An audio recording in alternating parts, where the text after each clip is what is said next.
ሊግ ስፖርት ኦፊሻል ባለምሰገድ ሲፉና በበጋሻው አየለ። መረጃችን ለብዙዎች ተደራሽ ይሆን ዘንድ ላይክ እና ሰብስክራይብ ማድረጉን እንዳይዘነጉ። ሊግ ስፖርት ኦፊሻል የስፖርትና የመዝናኛ ፕሮግራም ሁሌም ለለውጥ እንሰራለን።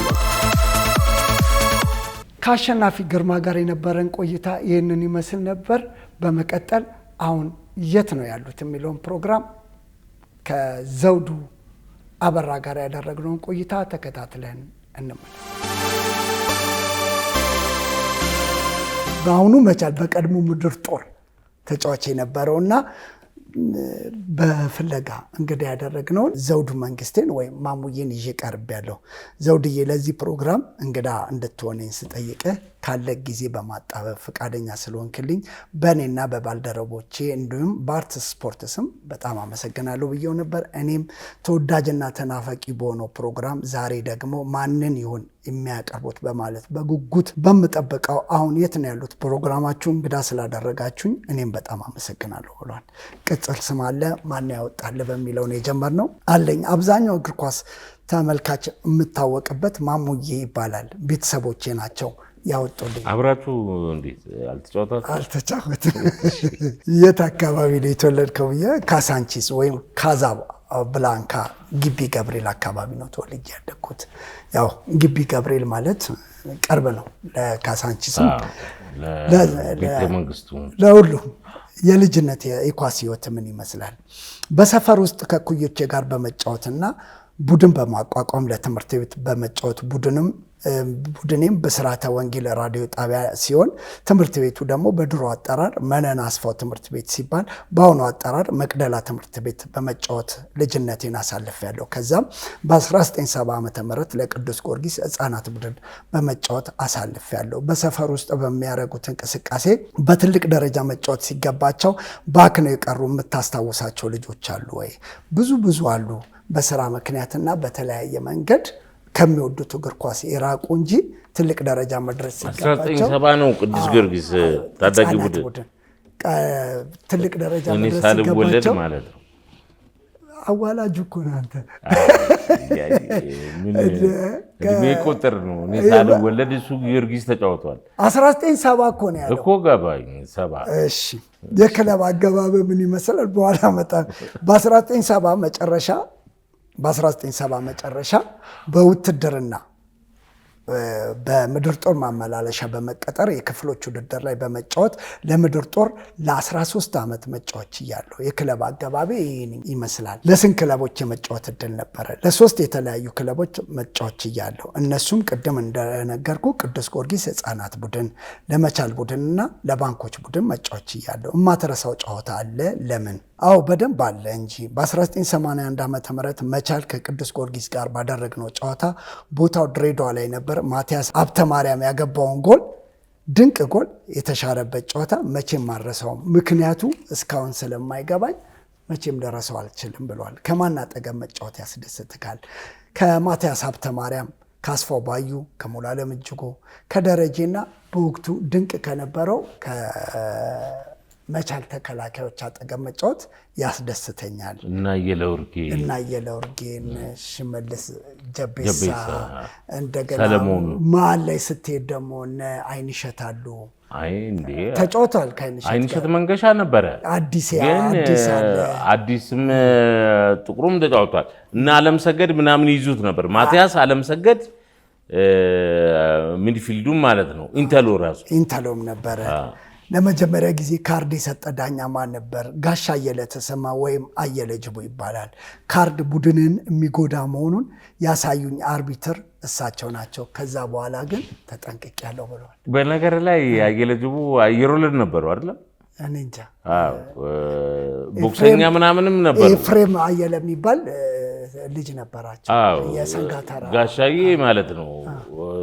በዚህ ቢጫ ካርዱ ይሻላል ወይስ በቦክስ ሁሉ ምናምን አለ? አማርጠው ነው። እና አንድ ጊዜ ግን ሁኔታው የጫውታው አዝማሚያ አልጥም ስላላቸው አየሩ ከበደኝ ብለው አቋርጠው ሄደዋል። የሀገር ውስጥ ውድድር ላይ አንዳንዴ ይከብዳል እንዴ? የአየሩ ከባድ ነው።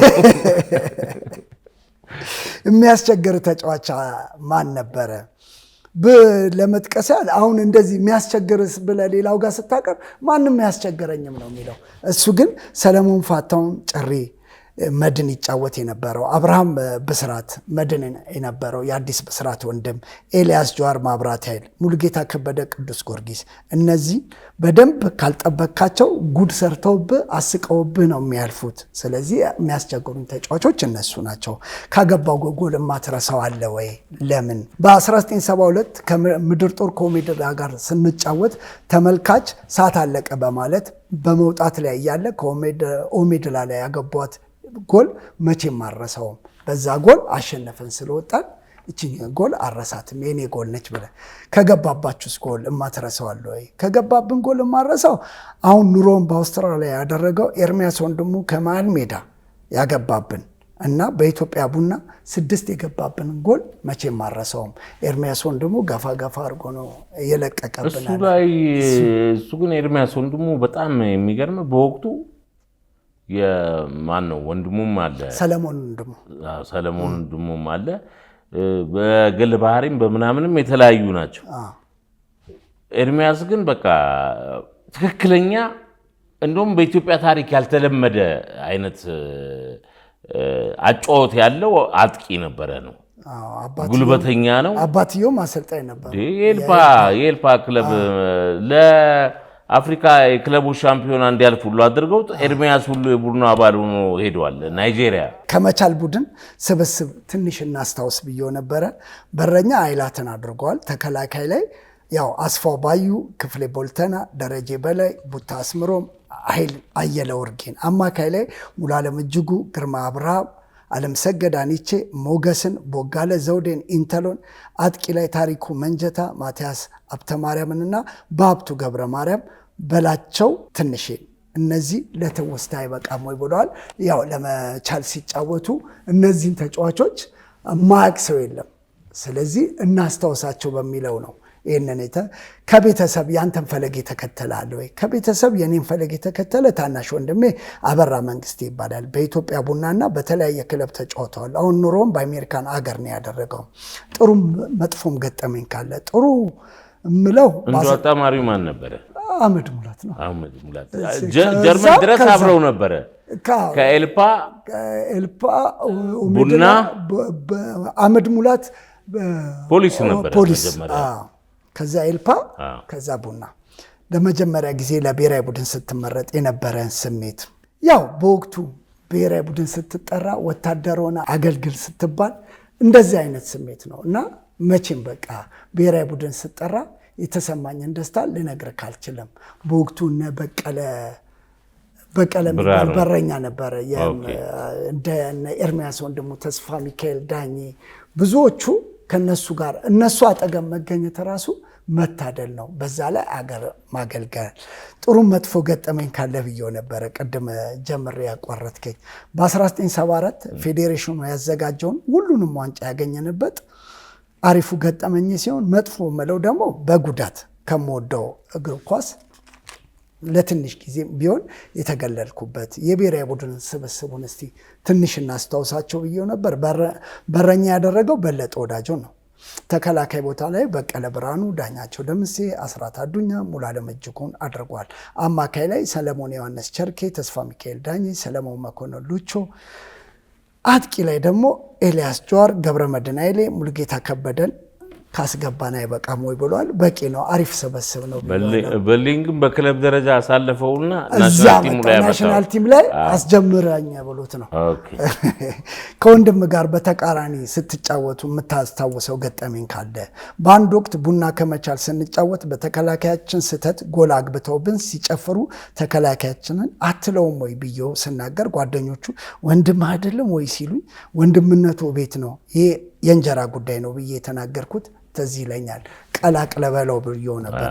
ካነሳከው ዋንጫ ትዝ የሚል በ1974 6 ዋንጫ ያነሳንበት፣ በ1976 2 ዋንጫ ያነሳንበት፣ በ1980 82 ዋንጫ ያነሳንበት እና ኮከብ ተጫዋች የተባልኩበት በ1981 የአዲስ አበባ ሻምፒዮና የሆንበት የኢትዮጵያ ሻምፒዮና በ1982 የአዲስ አበባን የጥሎ ማለፍ ዋንጫና የኢትዮጵያ ጥሎ ማለፍ ሻምፒዮን በተደጋጋሚ በማንሳት በ1980 እስከ 83 የመቻልን ቡድን በአምበልነት መርቻለሁ። በተጨማሪም የባንኮችን ቡድን ከ1984 እስከ 1987 መጨረሻ ድረስ በአምበልነት መርቻለሁ።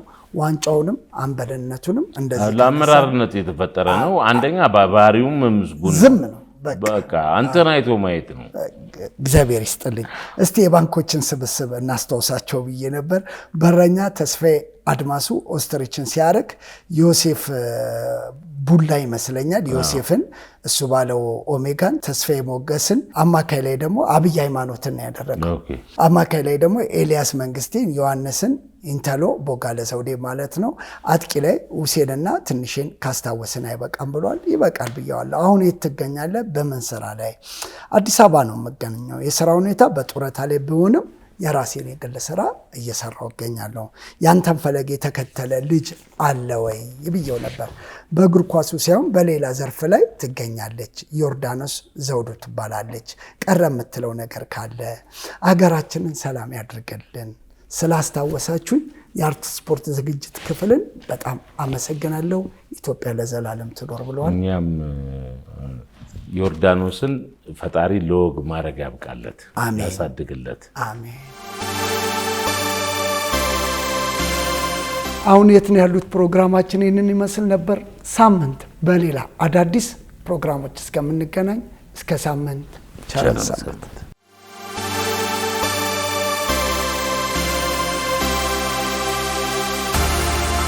ሊግ ስፖርት ኦፊሻል ባለምሰገድ ሲፉና በበጋሻው አየለ።